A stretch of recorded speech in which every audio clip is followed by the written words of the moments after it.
श्रीमद्भागवत तृतीय स्कंद 30वां अध्याय 29वां अध्याय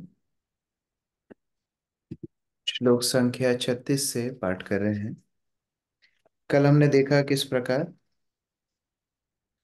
किस प्रकार अलग अलग चेतना के स्तर के आधार पर अलग अलग जीवों की श्रेणी का वर्णन किया जा रहा है।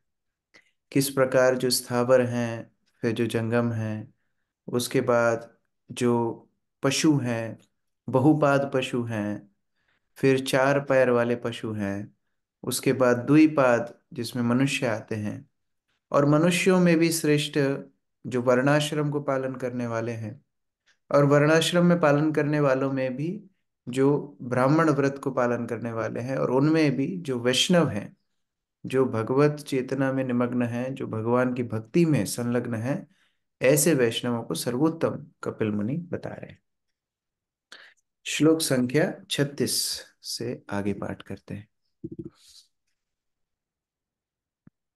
एतद्भगवतो रूपं ब्रह्मणा परमात्मना परम प्रधानं पुरुषं दैवं कर्म विचेष्टितम्। सरिता माता जी पढ़िए।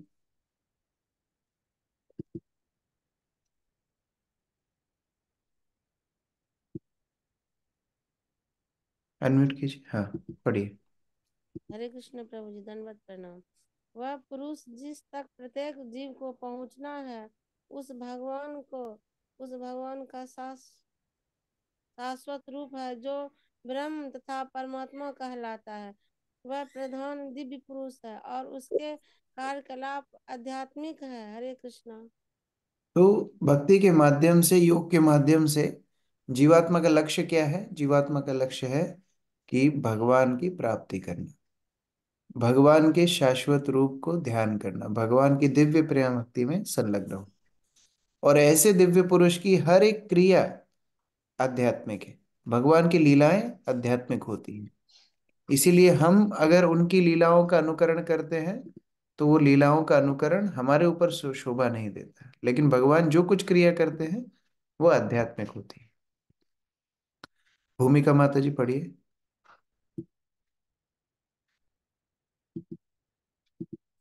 हरे कृष्ण प्रभु जी, दंडवत प्रणाम। अ, तात्पर्य: जिस पुरुष तक जीव को पहुंचना है, उसे विभेदित विभेदित करने के लिए समस्त जीवों में प्रमुख कहा गया है, और यह निराकार ब्रह्म तेज तथा परमात्मा का अंतिम स्वरूप है।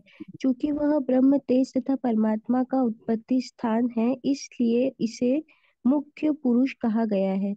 कठोपनिषद में पुष्टि की गई है, नित्यो नित्यानाम। शाश्वत जीव तो अनेक हैं, किंतु वह मुख्य पालक है। इसकी पुष्टि भागवत गीता में भी हुई है, जहाँ भगवान कहते हैं, अहम सर्वस्य प्रभव। मैं हर वस्तु का मूल हूँ, जिसमें ब्रह्म तेज तथा परमात्मा सम्मिलित है। उनके कार्यकलाप दिव्य हैं, जैसे कि भगवत गीता से पुष्टि हुई है। जन्म कर्म च में दिव्यम। भगवान के कार्यकलाप तथा उनका प्राकट्य एवं तिरोधान सभी दिव्य है। इन्हें भौतिक नहीं मानना चाहिए। जो कोई इस तथ्य को समझता है कि उसके कार्यकलाप, प्राकट्य तथा तिरोधान सारे भौतिक कार्यों या भौतिक अनुभूति से परे हैं, वह मुक्त हो जाता है। यो व्यक्ति तत्वतः त्यक्त्वा देहम पुनर्जन्मम।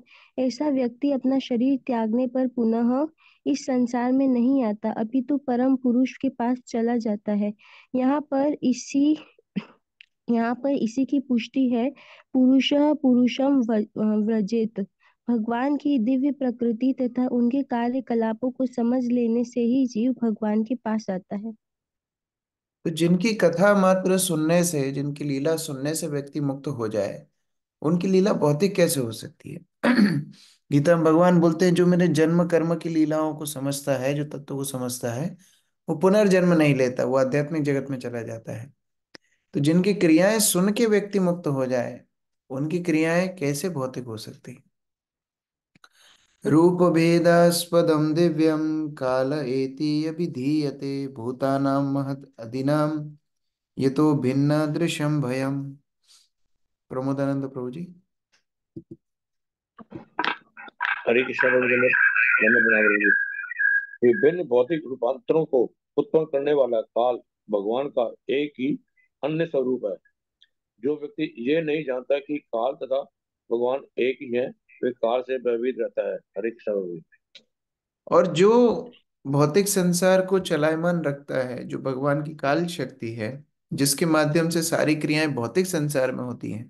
देखिए, भगवान की शक्तियां, भगवान की लीलाएं, भगवान की क्रियाएं काल के अधीनस्थ नहीं। लेकिन हम जो कुछ काम करते हैं, हमारा जीवन काल के अधीनस्थ है। और वह काल भी भगवान का ही रूप है। हमने पहले अध्यायों में पढ़ा है, इस तरह भगवान की दृष्टिपात काल स्वरूप से ही ये जीवों की क्रियाएं शुरू होती है। तो ये काल साक्षात भगवान का रूप है। आरती माता जी, तात्पर्य। दंडवत प्रणाम प्रभु जी। हर कोई काल की गतिविधियों से भयभीत रहता है, किंतु जो यह जानता है कि काल श्री भगवान का दूसरा प्रतिनिधि या अभिव्यक्ति है, उसे काल के प्रभाव से तनिक भी भय नहीं होता। रूप भेदास पदम पद अत्यंत महत्वपूर्ण है। काल के प्रभाव से न जाने कितने स्वरूप बदलते रहते हैं। उदाहरणार्थ, जब बच्चा पैदा होता है तो उसका रूप छोटा होता है, किंतु कालक्रम से वही रूप बड़े रूप में बदल जाता है। पहले एक बालक के शरीर में और फिर तरुण पुरुष के शरीर में बदल जाता है। इसी प्रकार प्रत्येक वस्तु काल द्वारा या श्री भगवान के अप्रत्यक्ष नियंत्रण द्वारा बदलती रहती है। सामान्यतः हमें एक शिशु, एक बालक तथा एक तरुण पुरुष के शरीर में अंतर नहीं दिखता, क्योंकि हमें पता है कि ये परिवर्तन काल के प्रभाव के कारण है। जो व्यक्ति यह न जानता हो कि काल किस प्रकार क्रिया करता है, उसके लिए काल भय का कारण है।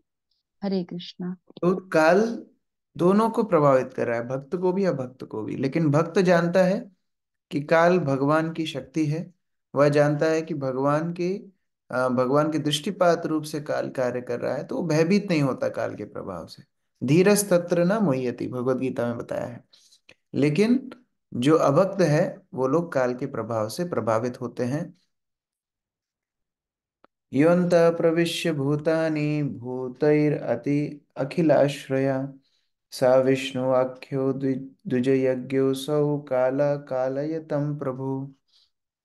रेखा माता जी। हरे कृष्ण।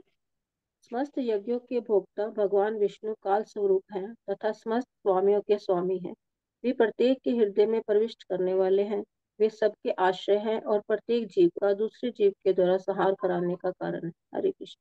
तो कोई बोल सकता है कि अच्छा, तो फिर काल स्वरूप आता कहाँ से है, भगवान के किस रूप से आता है? तो बता रहे हैं, भगवान विष्णु के स्वरूप से आता है। क्योंकि हमने देखा किस तरह पुरुष अवतार महाविष्णु दृष्टिपात स्वयं करते हैं। काल स्वरूप उसी दृष्टि का नाम है।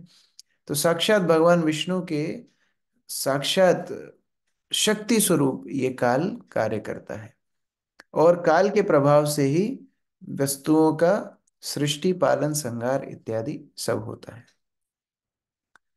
तात्पर्य, राजीव प्रभु। हरे कृष्ण प्रभु जी, धन्यवाद प्रणाम। तात्पर्य, इस श्लोक में भगवान विष्णु का स्पष्ट वर्णन हुआ है। वह परम भोक्ता है और अन्य सभी उनके दास रूप में कार्य कर रहे हैं। जैसे कि चैतन्य चरितामृत आदि लीला 5.14 में कहा गया है, एकले ईश्वर कृष्ण विष्णु एकमात्र ईश्वर हैं, आर सब भृत्य, अन्य सब उनके दास हैं। ब्रह्मा, शिव तथा अन्य देवता हैं।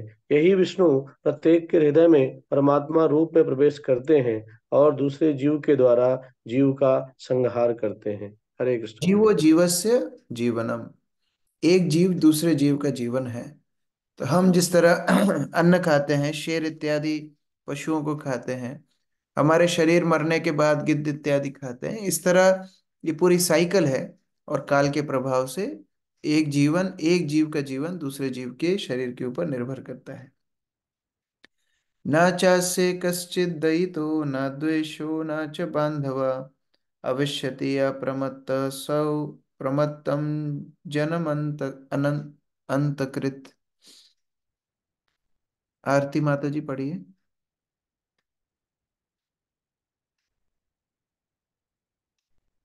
गायत्री माता जी।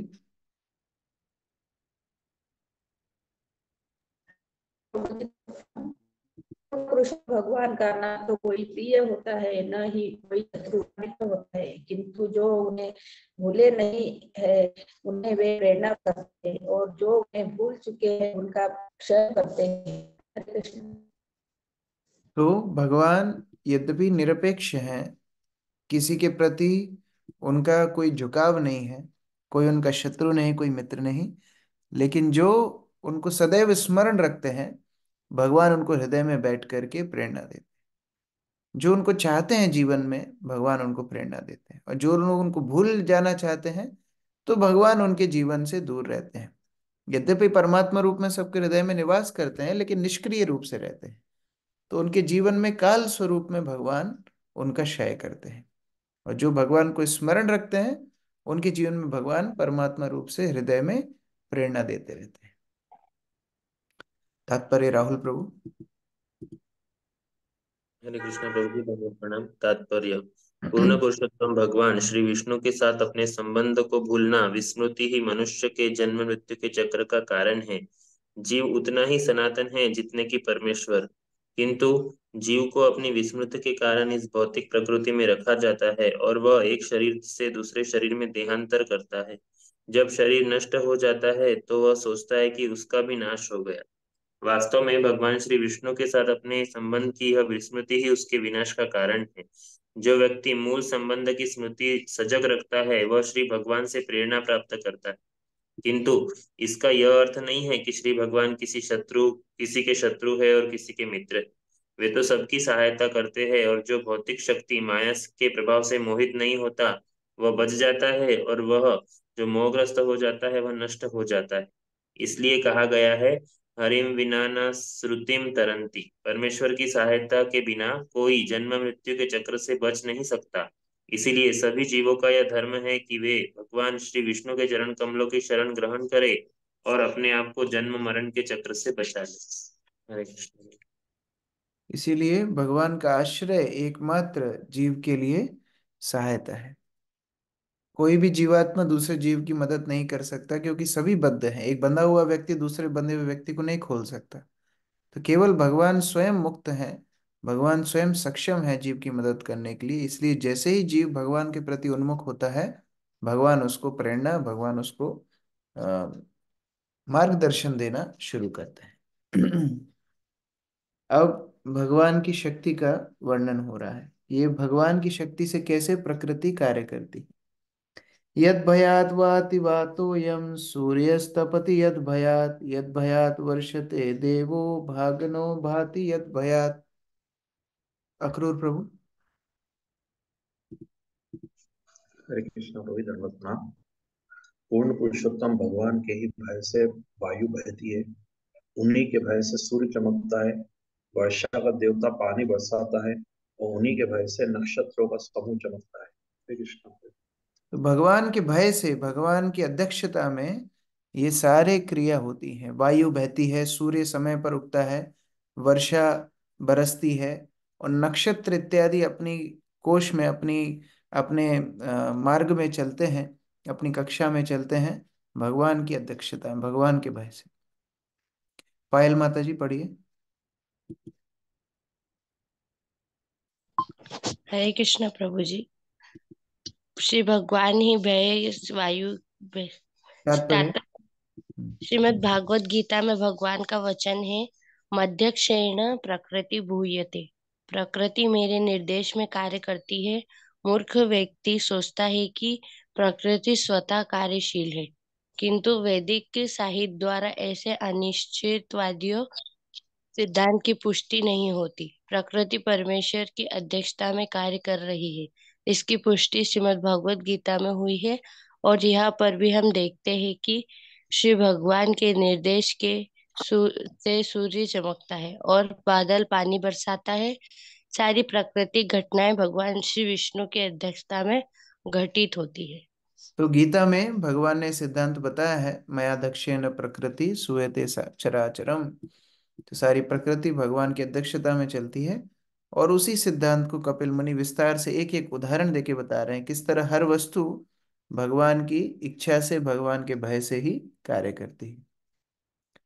यद वनस्पतयोभिता लतश्चोषादिभिः सह स्वे स्वे काले भी गृह्णन्ति पुष्पाणि च फलानि च।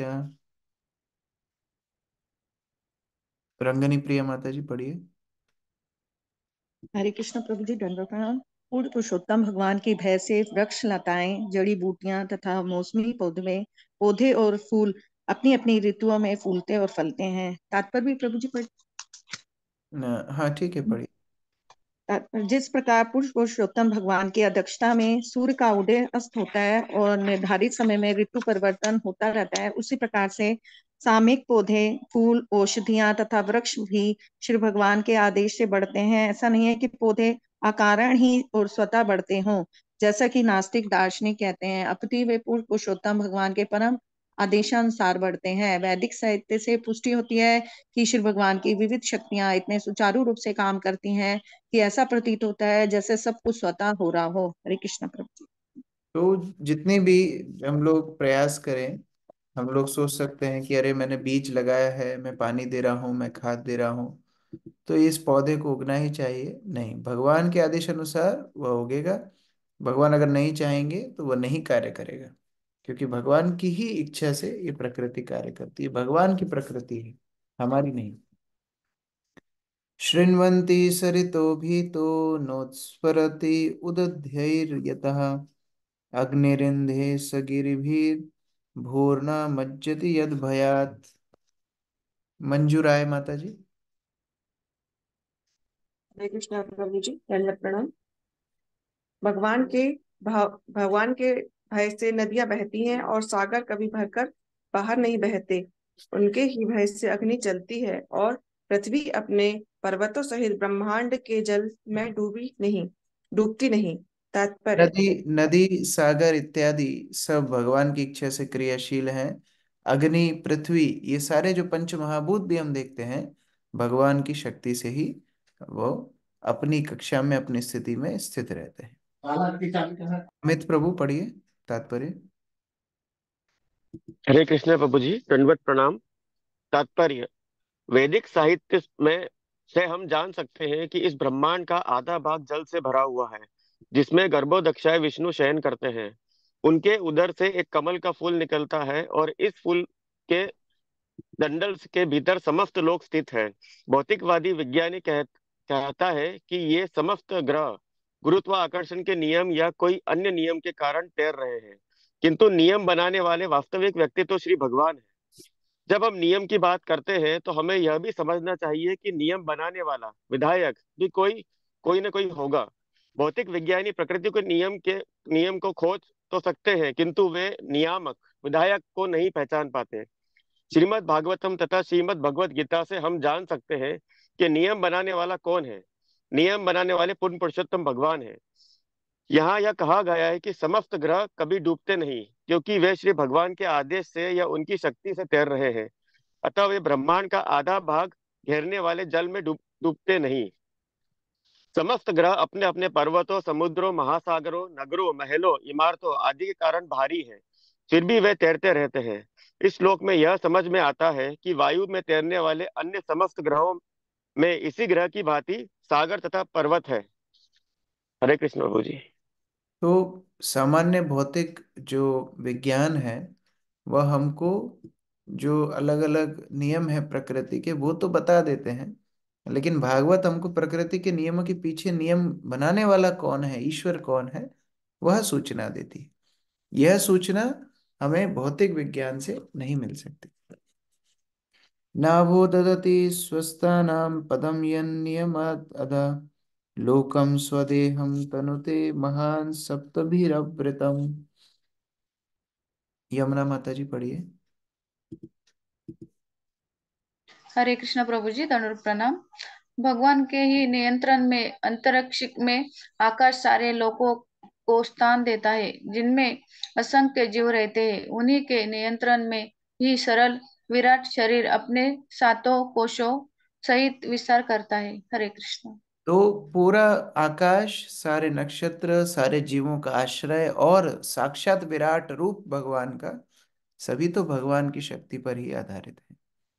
तात्पर्य प्रफुल्ल प्रभु। तो हरे कृष्ण धन्यवाद प्रणाम। इस श्लोक से पता चलता है कि बाह्य अंतरिक्ष में समस्त ग्रह तैर रहे हैं, उन सभी में जीव बस रहे हैं। सुषुप्ताम शब्द का अर्थ है जो श्वास लेते हैं, अर्थात जीवित प्राणी। इन सबको धारण करने हेतु असंख्य ग्रह हैं, प्रत्येक ग्रह में अगणित जीव है, और श्री भगवान के परम आदेश से आकाश में आवश्यक जगह प्रदान की गई है। यहाँ यह भी कहा गया है कि संपूर्ण विराट शरीर विस्तार कर रहा है। यह 7 कोशों से आवृत है। जिस प्रकार इस ब्रह्मांड में 5 तत्व हैं, उसी प्रकार से विराट काय को बाहर से आच्छादित करने वाले कोशों में ये सभी जीव तत्व विद्वान होते हैं। ब्रह्मांड का प्रथम स्तर पृथ्वी तत्व का है, जो ब्रह्मांड के भीतरी अवकाश से 10 गुना अधिक है। द्वितीय स्तर जल का है, जो पृथ्वी के स्तर से 10 गुना अधिक है। तीसरा स्तर अग्नि का है, जो जल के कोश से 10 गुना अधिक है। इस प्रकार प्रत्येक स्तर अपने पूर्ववर्ती स्तर से 10 गुना बड़ा है। हरे कृष्ण प्रभु।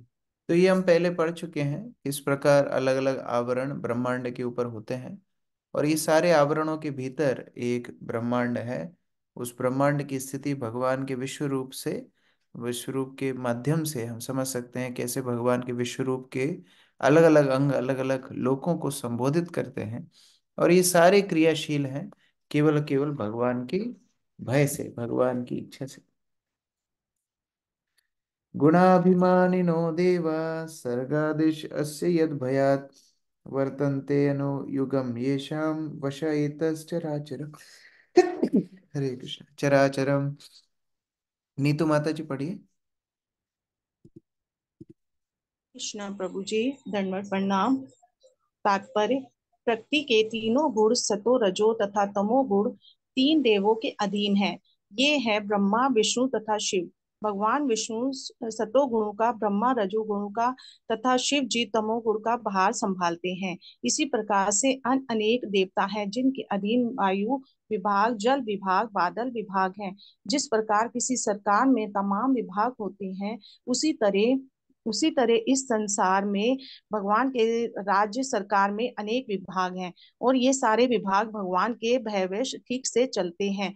निसंदेह देवता ही इस ब्रह्मांड के भीतर समस्त जड़ तथा जंगम पदार्थ का नियंत्रण करते हैं, किंतु इन सब के ऊपर का परम नियामक भगवान है। अतः ब्रह्मा संहिता में कहा गया है कि ईश्वरा परमा कृष्णा। निसंदेह इस ब्रह्मांड में विभागीय प्रबंध के अनेक नियंता हैं, किंतु परम नियामक तो कृष्ण ही है। प्रलय भी 2 प्रकार का होता है। एक प्रलय तो वह है जब ब्रह्मा रात्रि में सो जाते हैं, और दूसरा वह जब ब्रह्मा का विनाश हो जाता है। जब तक ब्रह्मा मर नहीं जाते, तब तक सृष्टि पालन तथा संहार का काम विभिन्न देवताओं तथा परमेश्वर की अध्यक्षता में चलता रहता है। हरे कृष्ण प्रभु जी। जैसे कोई भी मंत्री, प्रधानमंत्री का कैबिनेट होता है अलग अलग विभाग चलाने के लिए, उसी तरह भगवान अपने अलग अलग जो जीवात्माओं के प्रति भगवान को विश्वास है, जो सद्गुणी जीवात्माएं हैं, उनको अलग अलग विभाग देते हैं, देवताओं के रूप से नियुक्त करते हैं, और वो प्रकृति चलाते हैं। इस अध्याय का आखिरी श्लोक। सो अनंतो अंत करः कालो नादिरादिर्कृतव्यया जन्म जनेन जनयम मारयम मृत्युनांतकम। अर्चना माता जी। हरे कृष्ण प्रभु जी। शाश्वत काल का न आदि है और न अंत। वह इस बात की संसार के सृष्टा श्री भगवान का प्रतिनिधि है। वह इस दृश्य जगत का अंत कर देता है, एक को मारकर दूसरे को जन्म देता है, और इसका सृजन कार्य करता है। इसी प्रकार मृत्यु के स्वामी यम को भी नष्ट करके ब्रह्मांड का विलय कर देता है। तो ये काल के अधीन ये सारे जितने भी विभाग हैं, जितने भी विभागों के नियंता देवता हैं, ये सब काल के अधीन रहते हैं। भगवान अपनी काल शक्ति से मृत्यु के देवता की भी मृत्यु कर देते हैं, ऐसा बता रहे हैं। तो भगवान की काल शक्ति कितनी शक्तिशाली है, कितनी प्रबल है। बसंत प्रभु पढ़िए। हरे कृष्णा प्रभु जी, धन्यवाद प्रणाम। तात्पर्य: भगवान के प्रतिनिधि स्वरूप काल के प्रभाव से ही पिता पुत्र को जन्म देता है, और पिता क्रूर मृत्यु के प्रभाव से मर जाता है, किंतु काल के प्रभाव से क्रूर मृत्यु का स्वामी भी मारा जाता है। दूसरे शब्दों में, इस संसार के सारे देवता हमारे ही तरह नाशवान है। हमारा जीवन अधिक से अधिक 100 वर्ष चलता है। इसी तरह यद्यपि देवताओं का जीवन लाखों वर्ष चलता है, किंतु वे भी शाश्वत नहीं है। इस संसार में कोई भी अनंत काल तक जीवित नहीं रह सकता। यह दृश्य जगत भगवान के इशारे से उत्पन्न होता है, पलता है और विनष्ट होता है। अतः भक्त इस संसार में कुछ भी नहीं करता, वह भगवान की केवल सेवा करना चाहता है। यही दास्य भाव शाश्वत है और सेवा भी शाश्वत बनी रहती है। इस प्रकार श्रीमद् भागवत के तृतीय स्कंद के अंतर्गत भगवान कपिल द्वारा भक्ति की व्याख्या नामक 29वें अध्याय के भक्ति वेदांत तात्पर्य पूर्ण। हरे कृष्ण। इस प्रकार से भगवान की काल शक्ति के अधीनस्थ सारे जीव, सारे देवता, सारा संसार, सारी प्रकृति चलती है और भगवान उसी काल शक्ति के अनुसार सृष्टि, प्रलय इत्यादि करते हैं, जो हमने इन अध्यायों में देखा। आगे के 2 अध्याय हमारे निजी जीवन के लिए बहुत महत्वपूर्ण है। अभी तक हमने प्रकृति के बारे में देखा, अभी तक हमने अलग अलग देवताओं के बारे में देखा, अभी तक हमने बहुत सारे इंद्रियों की सृष्टि इत्यादि बहुत कुछ देखा, बहुत सारी टेक्निकल नॉलेज हमने देखी है। लेकिन अगले 2 अध्यायों में हम अपने जीव की क्रिया के बारे में देखेंगे। हम जीव हैं, हम कैसे इस भौतिक शरीर में आए, क्या कर्म कारणों के द्वारा आए, और कैसे माता के गर्भ में जीव को कष्ट भोगना पड़ता है, ये सारा हम आगे देखने वाले हैं। और उन कष्टों के बीच में कैसे जीवात्मा भगवान को प्रार्थना करता है, हम सब ने क्या प्रार्थना की है, ये प्रार्थना भी कपिल मुनि बताते हैं, बहुत महत्वपूर्ण है। अगले 2 अध्याय हम कल से शुरू करेंगे। हरे कृष्ण। ग्रंथराज श्रीमद् भागवतम की जय, श्रील प्रभुपाद की जय, समवेत भक्तवृंद की जय। यह सोनू ठाकुर माता जी प्रश्न है। हरे कृष्णा प्रभु जी। प्रभु जी, अभी आपने बताया कि जीव, पेड़ पौधे सभी काल के उसमें चलते हैं, उनका जीवन काल भगवान का काल स्वरूप निर्णय निर्धारित करता है। तो इंसान के जीवन के बारे में तो कहा जाता है कि बहुत कुछ भगवान की मर्जी से और बाकी आपके पुराने जन्मों के कर्मों के प्रतिफल के रूप में चलता है। सही समझ रही हूँ मैं? हाँ, सभी के लिए, इंसान के लिए क्यों, सभी जीवों के लिए। देखो, सभी जीवों। जीव जीव कार्य करता है, इंसान मतलब तो शरीर है, जी मनुष्य अपना शरीर है, लेकिन आप तो जीवात्मा है। आप जी। अपने कर्मों के द्वारा कभी पशु भी बने, कभी पेड़ भी बने, कभी कुछ अलग अलग जीव बने। उन सभी स्थिति में आपके पूर्व संचित कर्म और भगवान की इच्छा दोनों के माध्यम से जीवन चलता है। Thank you Prabhu ji, thank you. मंजूराय माता जी। हरे कृष्ण प्रभु जी, दंडवत प्रणाम। प्रभु जी, क्षणिक प्रलय से क्या समझेंगे प्रभु जी? हर क्षण में जो प्रलय हो रही है, हम अभी कोई सब्जी काट करके रखेंगे, शाम तक वो सही रहेगी कि नहीं रहेगी गारंटी नहीं। हम फूल अभी सुबह तोड़ेंगे, शाम तक वो मुरझा जाएगा। हर क्षण में जो प्रलय हो रही है उसको क्षणिक प्रलय बोलते हैं। और प्रभु जी, जो विराट रूप है, विराट रूप का प्रभु जी जब सृष्टि का निर्माण होता है तो उसमें भी उनका योगदान रहता है, या फिर सिर्फ मतलब जो हम पढ़ रहे हैं बस उसी में है, बस प्रकृति रूप से? नहीं, हमने इसको विस्तार से पढ़ा है। विराट रूप मतलब भगवान का भौतिक सृष्टि का रूप। ये सारा जो कुछ हम देख रहे हैं, चराचर जगत, ये भगवान के विराट रूप में ही स्थित है। और भगवान जब परमात्मा रूप से इस विराट रूप में प्रवेश करते हैं तो ये चलायमान होता है। ये हमने पिछले अध्यायों में विस्तार से पढ़ा है। मयूरिका माता जी। हरे कृष्ण प्रभु जी, दंडवत प्रणाम। प्रभु जी, मुझे थोड़ा सा पिछले कैंटो का एक चीज समझनी थी। जो 23वां अध्याय, उसका जो 13वां श्लोक है, उसमें से थोड़ी सी प्रॉब्लम हो रही थी। सर्व काम दुगम दिव्यम, तो वो एक बार तीसवा थोड़ा सा शॉर्ट पिछले में क्लियर। पिछले अध्याय मतलब 28। इसी में थर्ड कैंटो का अध्याय 23। ओके, 23 श्लोक हाँ, संख्या और 13वां श्लोक 13। सर्व काम दुगम दिव्यम सर्व रत्न समावितम सर्व 23 225। है नहीं इधर। एक सेकेंड में लैपटॉप में खोलता हूँ। श्रीमद् भागवतम 3:23 13। क्या? 13। जी जी। हम्म। इसमें क्या दिक्कत है? प्रभु जी, थोड़ा सा मुझे इसका जो स्टार्टिंग है कि यह सभी प्रकार के रत्नों से जड़ित बहुमूल्य मणियों के खंभों से सुशोभित तथा इच्छित फल प्रदान करने वाली विषम जनक संरचना थी। यह सभी प्रकार के साथ सामग्री संपदा से ही सुशोभित। मुझे प्रभु जी पूरा ही थोड़ा सा दिक्कत हो रही है समझने में इजीली। ये जो एरोप्लेन बनाया था करदम मुनि ने देवहूति के लिए, जो विमान हवा में उड़ता था और एक महल के आकार का था, उसका वर्णन हुआ है कि वो ऐसा महल, ऐसा विमान नहीं था जैसा आज का होता है। फ्लाइट में बैठना मुश्किल है, आप 1 घंटे बैठने में ही मुश्किल है। लंबी लंबी फ्लाइट में तो जाना ऐसा भेड़ बकरियों की तरह लोगों को भर के भेजा जाता है। तो वैसा ये महल नहीं था, वैसा विमान नहीं था। लेकिन इस विमान में अनेक अनेक रत्न इत्यादि जड़े हुए थे और इसके अंदर स्तंभ थे जो महत्वपूर्ण मणियों से सुशोभित थे।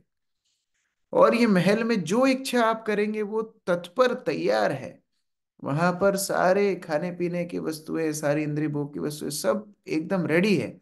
दासियां वहां पर रेडी है, हजारों दासियां, इसमें वर्णन है। वो तैयार है सेवा करने के लिए।